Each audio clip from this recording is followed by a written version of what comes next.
Welcome to Underdog Hoops, presented by great coaches in our basketball community. From the Underdog Hoops studio in Rancho Cucamonga, California, here is your host, Sam Farrar.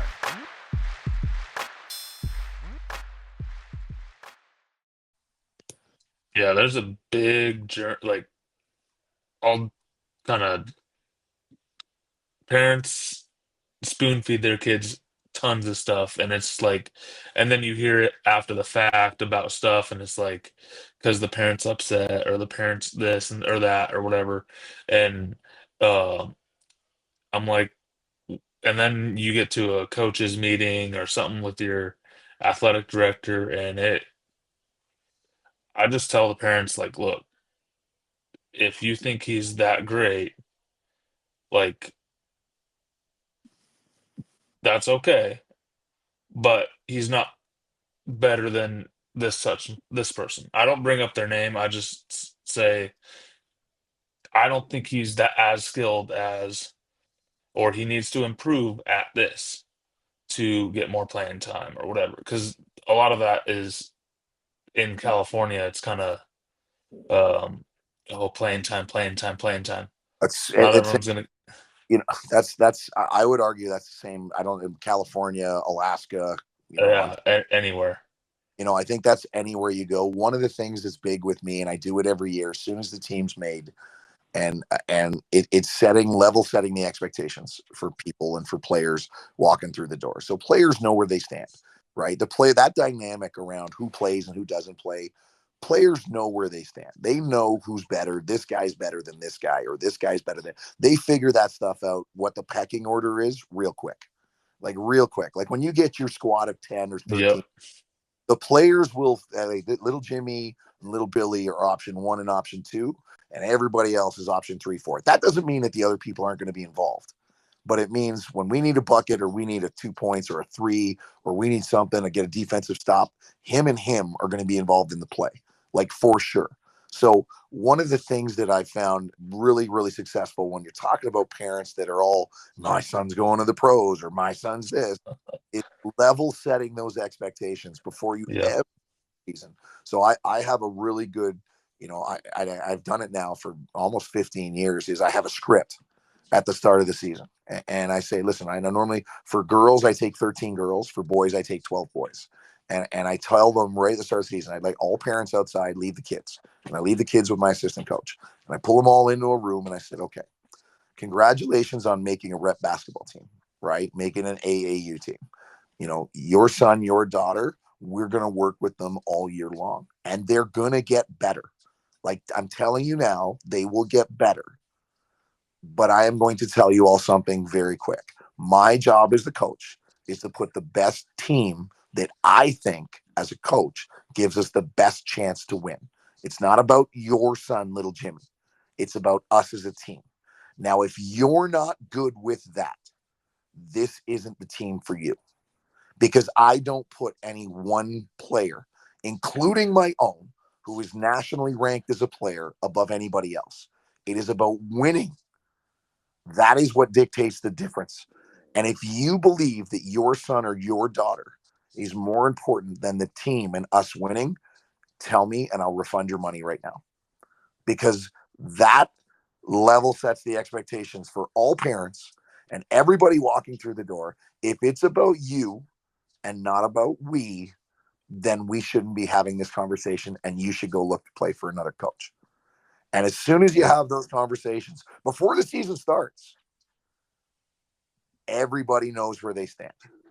And then the last thing is, Exactly. I've done this, and I'll tell these guys all the time, I have done this longer than you have. I have played at the level that you're trying to get little Jimmy or little Billy to get to after they're done playing here.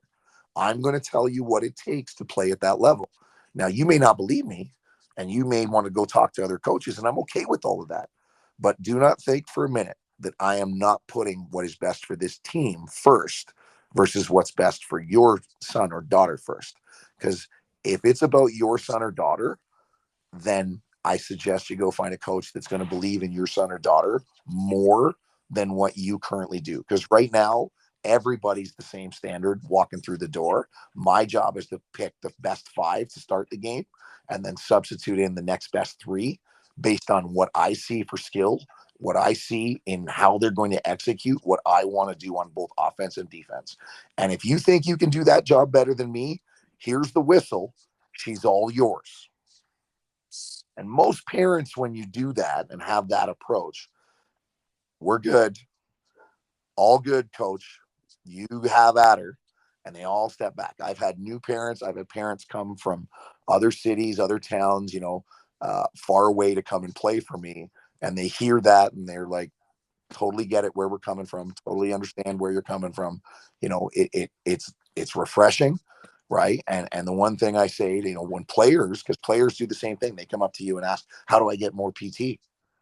And the easiest thing I say is, okay, how do you get more playing time? You want more playing time, Billy? I said, yeah. I said, okay, look across there. You see Jimmy, Johnny, and Jason. Yeah.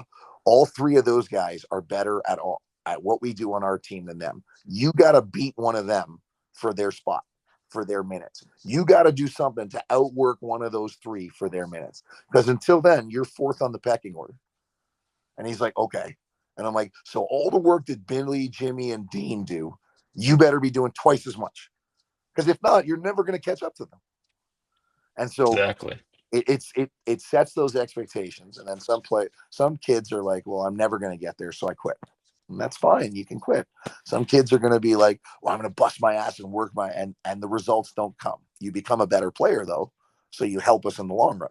And then there are some kids who just say, I'm going all in, and they overtake that person. They become better than that person because they were pushing themselves to the limit versus just doing the work. I'll try a little, like not really doing the work. Exactly. So I'm gonna kind of transition here. So what's your favorite? Do you have a press that you use, or what's You your favorite press? we use right now a lot, and I change presses up based on the team that I've got, right? So I'm a big proponent. You build your offense and you build your defense around the players that you got. You can't run the same stuff all the time. Exactly. Teams will be different. Your team from year to year, like my team last year, my starting five from front to back, from my point guard to my center, the average height, and it didn't matter, from the center was 6'8", and everybody else was 6'6", 6'5". All the same type of players, athletic as shit, long, lean, big, tall kids, long arms. So in that, we played a 1-2-1-1. The entire year, we played 1-2-1-1. And the center, your job is a goalie. You just stay at the back. Nobody gets a free layup. You block the shit out of anything, or you take a charge, or both. Everybody else, you are just use those long arms to swarm the ball. Like you're swarming the crap out of the ball. Arms are all over the place. Because most guards, like my starting backcourt last year, was 6'5", 6'7", 6'6". That's my 1, 2, and 3. So you're putting pressure on the ball. You don't have to be fast, but the minute you pick up the ball, get those gorilla tarantula arms going at the guards that are all 6 feet tall. They can't see over you. So, my boys team this year, I got a different team. I still have the 6'6" kid because that's my son. But now I got 2 little guards that are 6 feet, 2 little point guards. Well, now I got to change the dynamic.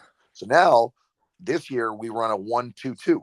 So I got 2 bigs. I got a 6'10" kid and a 6'8" kid as my back two. And then I've got my 2 little guards that are just like little mosquitoes. They piss everybody off because they're these little tiny fat guys. And then I've got Yeah. my son who's the 6'6" guard. He's just going to direct traffic with those long arms to one side or the other. So the bigs, really good job today with regards to communication. I'm going to take the middle. You drop back. I'm going to slide over. You got help. Weak side guard. As soon as the ball gets reversed, you haul ass to get back into the 3. So I'm a big proponent. You got to change up your offense. You got to change up, your defense. Sorry, not your offense. Depending on the personnel that you've got, right? It doesn't mean that it has to be perfect all the time, but it does mean that you can't always run. 4 years ago, I would run a 1-3-1, and that's all I'd run, a 1-3-1 half court trap, and just shade guys into the corner and then blitz the crap out of the corner. It's great, but the personnel that you got, the system has to fit the personnel. And you can work on getting the personnel to fit the system, but that's not kind of how things work. Square peg, round hole, right? Like it Yeah. doesn't necessarily always work that way. On offense, I'm a big proponent of 4 out. right? I love pulling bigs and pulling guards. All basically we stagger our offense. We have a line of four. The two guards on either side of the wing at about the free throw line, and then two bigs extended above the free throw line, and everything works out of that. And I'm a big proponent of that because bigs need space, and you've got to give big guys opportunity to move without. It's harder if you just put them on the block and they've got to read a double, because now teams double from they double from off ball, they double from on ball, they double from corner. Yep. So when you space bigs out, four above the lane, and you pull them above the free throw line, bigs get great opportunity to, one, brush screens, ball screens, ghost screens. There's all this room to pitch and catch. Like I said, we've got a 6'10" kid and we've got a 6'8" kid, and the 6'8" kid he's phenomenal. One of the hardest working kids I've ever had. He's about to sign with the University of Waterloo this week. So great kid, fundamentally sound, good touch around the net, great post footwork. We can throw him, a touch anywhere in the net, and his drop step and fade, and it reminds me of Dirk Nowinski. I won't lie to you. Like, that's what he reminds me of. And then the other big guy, the 6'10" kid, he just doesn't do anything but dunk and block shots. He doesn't want to do anything else. He literally just, all I want to do is he averages about 4 or 5 blocks a game, maybe 10 to 12 rebounds a game. And the only thing he asks for is, coach, just make sure I get 1 or 2 dunks a game. That's all I need. And when you get a kid that's that size with that type of athleticism, I mean, it's just fun. It's awesome. Okay. All I got to do is get you 2 dunks. I get you 2 dunks, no problem. We can put you in a pick and roll on every other play. Every time they switch a guard, just throw it at the rim. And his athleticism, I've seen kids. I've coached a lot of kids and seen a lot of kids, in and around the GTA. This kid could take a nickel off the top of a backboard. Like, he just has that type. And the funny thing is, you go back 2 years ago, he never played basketball. He didn't touch a ball until 2 years ago. He's a rugby player, so he's got a little bit of grit to him too. Big kid, came out of nowhere. Just turned 19, so he tells me all the time, coach, next time we go to the game, he's in France right now with his family, so he missed today's games, but next time we go to the game, you and me are going out for a beer. And I'm like, I am not drinking with one of my players, guys. Like, no, we're not having a beer after. Sorry, no. It just sets the wrong. Oh, come on, coach. I'm legal. It's legal. Don't worry. I'm 19. I'm allowed to drink now. I said, it's not that. It just sets the wrong expectation. I'm not having a beer with them. Maybe in 5 years when you're graduated and we come back, sure. So those are my 2 thoughts on offense and defense. I love the 4-out stuff. I love running pick and rolls on stuff, go screens, back screens. But again, as I allude to, same principles on defense. It's what do you have on offense to work with? Like, what do you got?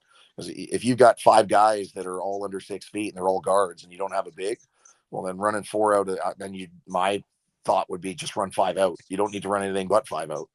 Exactly. They're all, one of them's going to be quicker than the big guy that's guarding them, and just take that guy in isolation. Yeah, that's kind of where we stand with that. So that's typically what we have is under 6 foot. Like, we'll get all the kids that are under 6 foot, but they could either dribble and shoot. But we've really not had, we haven't had a 6-footer, but we've had some come in within the last few years. So it's like, oh, cool. Like, we got some height now. So we've been able to run a little more stuff for our bigs in that way. So how do you teach the fast break decision making with your squads?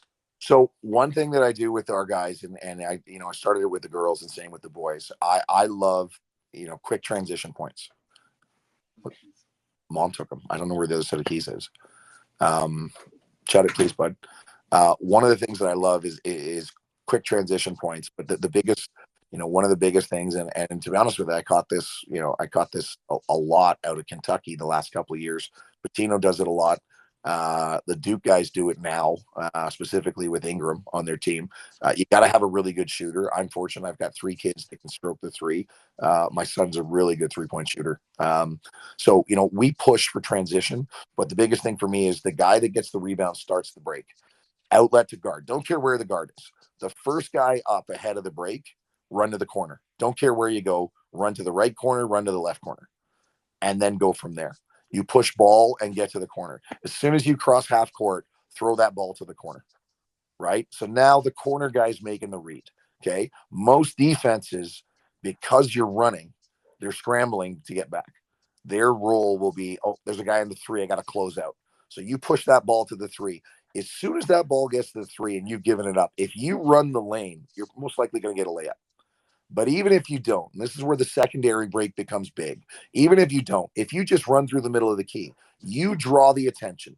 Now the guy that rebounded the ball, if he's got a little bit of hustle in his step, if he follows you as a secondary trail, 95% of the time, there's nobody there. He's left to himself. He just gets an uncontested layup. Now, you can always shoot the 3 in the corner right away. And again, goes back to my philosophy of if it's there and you want to take it, get it up. But that push to the corner, push through the middle, and then have a trail through after you just left, the secondary trail is always open. Like I can honestly, if you look up, and we've got a YouTube channel called Oxford Elite 1, so you can look it up. A lot of our breaks you see on it, that secondary guy, the guy that pulls to the middle, it's a dunk. There's nobody there. You've pulled everybody through with the guy that passed the ball just running the floor. You've pulled everybody else through. So there's nobody. And most bigs, they get caught still looking back and they're not running. If you're willing to do the dirty work, and that's what I'm saying, the hustle, the extra effort, if you're willing to run the floor, you get 2 points just because you're going to outwork the guy. So, Yeah. That breakout, if you watch a lot of the college teams do it now. Actually, it's funny. I was watching St. John's last night, and they must have run, and they're not a good shooting team by any means, but they must run that break and that secondary break with the big through. The Obaji kid must have had 4 dunks in the first half, just running behind Richardson as he cleared out the middle. He just followed him right behind it. Bang, dunk, bang, dunk. And I'm going, that looks so familiar because I probably did that about 4 times last weekend. Pushing to the corners, either side, it doesn't matter for me, is big. And that goes back to one of the things we talked about earlier. The 3-point shot has really changed the game. In my day when I played in college, we would walk the ball at the floor. You're getting into a half court set, and you might get a 3 out of it, but nowhere near the pace of the transition that you're seeing happen now. Like, it's a lot of the kids, and I know 2 or 3 kids on my team, if they push and run to the corner and they're left wide open, you're not looking for a secondary trail. Like, they're shooting the ball. Like, I know they're shooting the ball, and I'm okay with that because it's 10 seconds, not even 5 seconds. You get a shot. If it goes in, you're up 3. If it doesn't, who cares? You're running back and playing defense anyway. Exactly. So situational basketball, how do you have any specific strategies to execute in high pressure moments? So like end of game So scenarios. there's 3 or 4 sets that I go to depending on, and a lot depends on what the other team's doing for defense, right? If we're playing a zone or they're playing man. The team that I've had both this year, and I say this, and I say it with all my son, my younger son is one of the best shooters I've ever seen. Like, he is, and I'm not saying that because he's my son, because I hate saying that because it sounds like dad's brag. Yeah.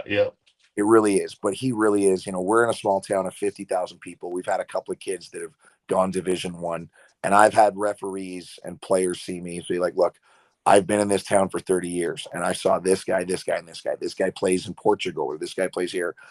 In 30 years, I've never seen a kid come through this town that shoots the ball the way your son does. Like, he will make shots." Even to me, some of the stuff he shoots. How the fuck do you practice that? Like, you're pulling up the logo, right? Like, you're pulling up from the logo and shooting it, and you're not even hesitating, and it's in. Like, it's in. So we played his high school team because he's just started for me this year, but his high school team played a tournament this year, and I'm no joke. He had 68 points himself. He had just over 18 threes. The other team only scored 62. He outscored the other team by himself. So, I'm fortunate, and as much as I say I taught him everything he knows, I didn't. He did. Go back to, he put in the work. Him and his brother working out together, doing the work. Dad, here's what you got to do. Him and his brother putting in the work. Him and his brother doing that stuff. I'm fortunate now this year because he was my best shooter on last year's team. Now I've got 2 more kids that came out of nowhere, little guards, that shoot the ball at a high clip as well. So now I've got 3 kids that all stretch the floor and 1 big whose footwork is, phenomenal. He's a Kevin McHale type of footwork post guy. Low, get down, get dirty, great on the offensive glass, rebounds his own misses at a rate that I'm just like, Jesus, because he knows where the ball's going to be because he's the one that missed it. Yeah. Which is tough. It's tough to teach kids that. They figure it out on their own. The good ones do. So, I've got 3 shooters on the floor and I've got 2 big guys. One that the only thing he wants to do is rebound, and the other one who's got great spacing and footwork. So 2 years ago, I had a similar setup. I put in a play, post player going to touch the ball first. Guards are going to do an exchange and a switch. And if the defense gets caught, we're going to get a 3 out of it. And worst case scenario, the post player is going to get a ball and just go to work. You do whatever you want. We're going to make a read off whatever you do. If it's one-on-one, take it to the net. And if it's not one-on-one, we'll figure something else out. So a lot of stuff depends. I really love putting guys in pick and roll. We do a lot. I don't know if you know what Spain is, like Spain action. Yeah. Run a lot of Spain, like a lot of Spain stuff. And we'll run different variations of Spain. But with the guys that we have that can shoot, it's such a great little setup. You need a 3 or you need a 2, you can always get a read. Sometimes you got to make sure that the bigs understand, hey, roll, but do a short roll. Don't like just do hard and dive, like do a short roll and catch it around the free throw line. So it's a nice, easy decision. You get 1 dribble and it's there, or 1 dribble and it's a kick out. So it's all situational stuff that we do, but Spain is an offense, love running.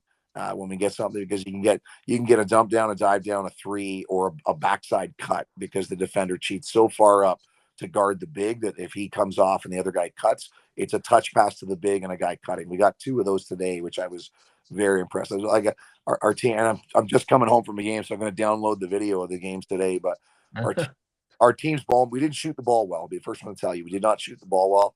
It's been a long week. We're on March break here, so we only had 1 practice. We'd have 3. We didn't shoot the ball well, but the ball movement today, one thing I drill on the guys: no heroes. Don't be a hero on this team.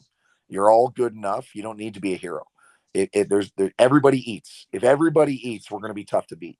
And the ball movement today. Now the shots didn't fall, but I tell you, if they did, the games would have been over 100 points. We put 78 up and 76 or 72. If they'd made all of let's say 40% of their threes or 30% of their threes, we would have been over 100 points. And that to me is okay.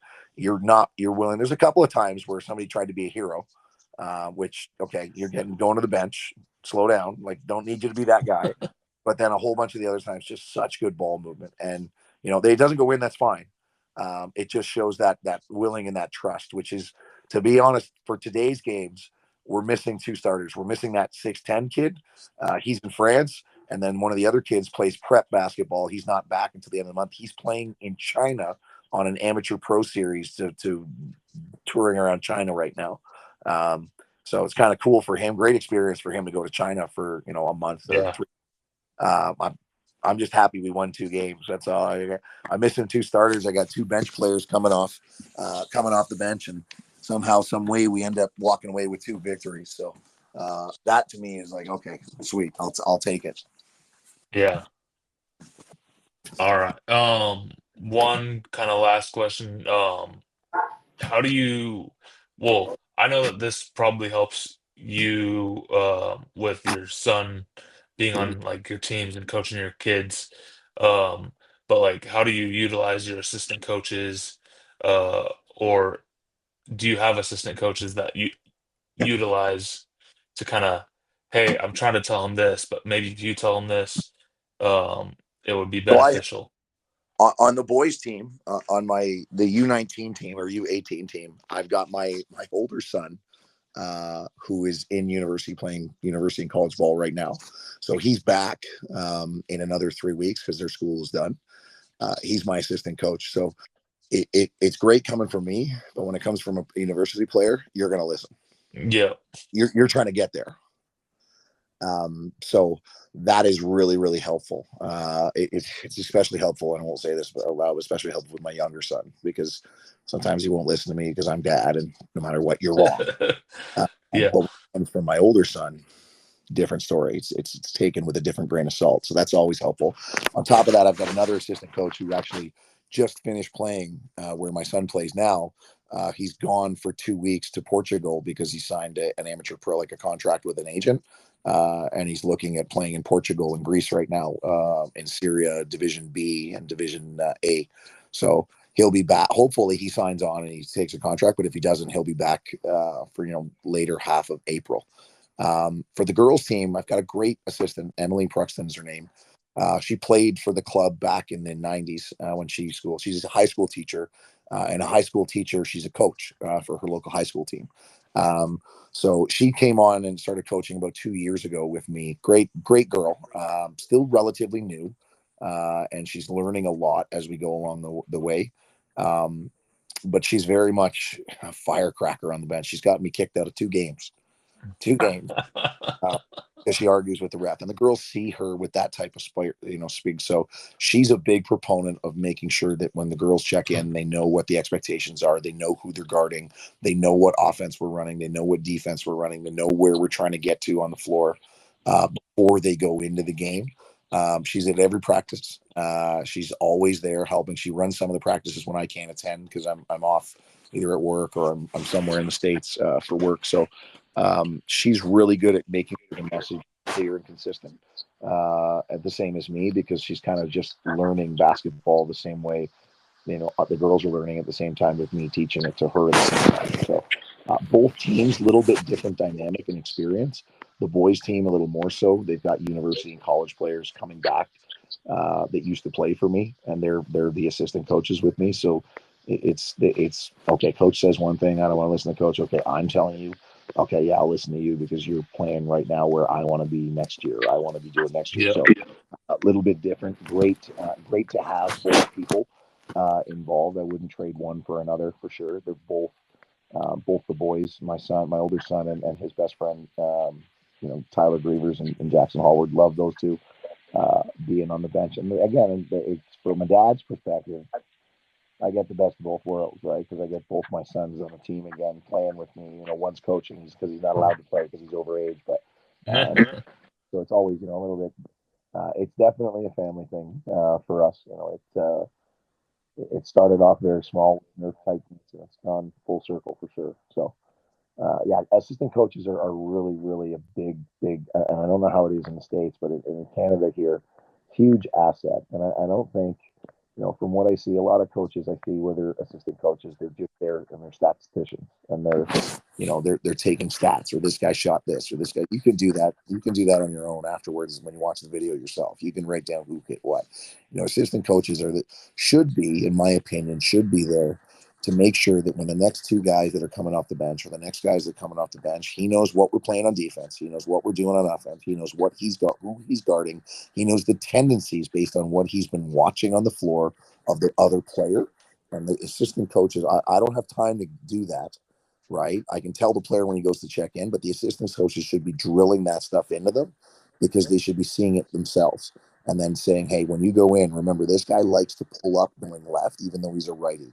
He comes off a screen and he tries to dip under the screen and push dribble through, blitz that, close that gap so that he doesn't get there. So those are all little things that if you have a good assistant coach, they're picking up on that. And that message is what's being given to the player before he steps on the court, right? Because there are sometimes what I see with kids is they go to sub in the game, and for the first minute and a half, they're trying to figure stuff out.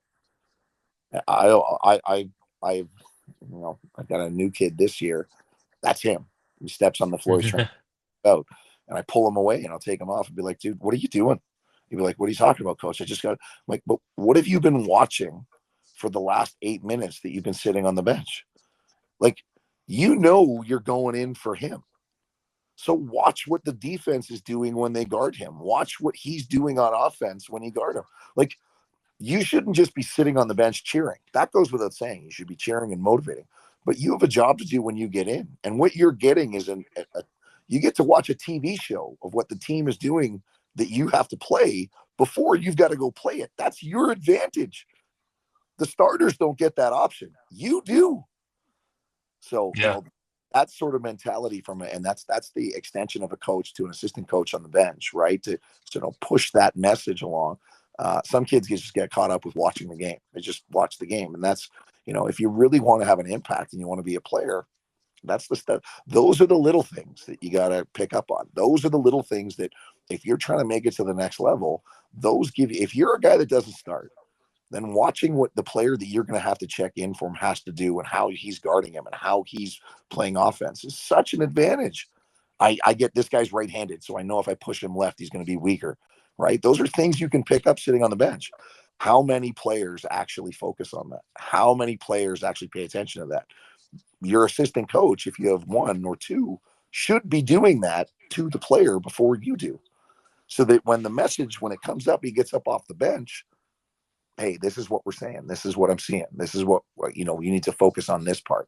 Take him out of this part of the comfort zone. Push him to the right. He loves coming back left. Push him to the right. Keep pushing him and we'll send help. So those things, as far as an assistant coach, is where they're most beneficial and helpful. I'm fortunate right now. I have one for the girls. I don't have one yet for the boys, but he's coming home at the end of the month. So Yeah, for me, I had a really good assistant this year. And he was like, "Hey, you gotta look out for this." And he also kind of maintained the bench, made sure that everyone kind of knew what we were in during the game and all that stuff. So really beneficial to have a really good assistant. My assistant also knew kind of what I was thinking. So definitely, um, definitely helps. You know, it definitely helps. I'm fortunate my son played for me, like my older one that's coming back to my assistant. He's played for me since he was 5. So I don't have to worry too much about him knowing what I'm thinking because my phone's gonna die here. No, No, it's okay. I was gonna plug it in here. My son kind of knows what I'm thinking because that's what he was taught from the time he's 5 or 6 years old. So yeah. even though he'll tell me he knows more than me all the time, like it's never. I don't know more than you. All right. That's pretty much it, Coach. If I'll let you kind of get to whatever you got to do, but it was a pleasure to have you on the No, appreciate it podcast. and really appreciate having me. I will. I'm going to go back and look at how many times I've screwed up during this interview. I'm sure it's going to be posted on Oh, the podcast. I don't care. Well, it'll All probably good, be up but in April, I'm nice, thinking. nice. So, all right. I All will right. keep in touch with you. Yeah, like I said, anytime, man. If you ever want to reach out, you're looking for some more, anytime, reach out to me, man. All the best, dude. Good luck with your season. I hope things work out well. Thank you. You too. All right. Take care, brother. Yep. You too.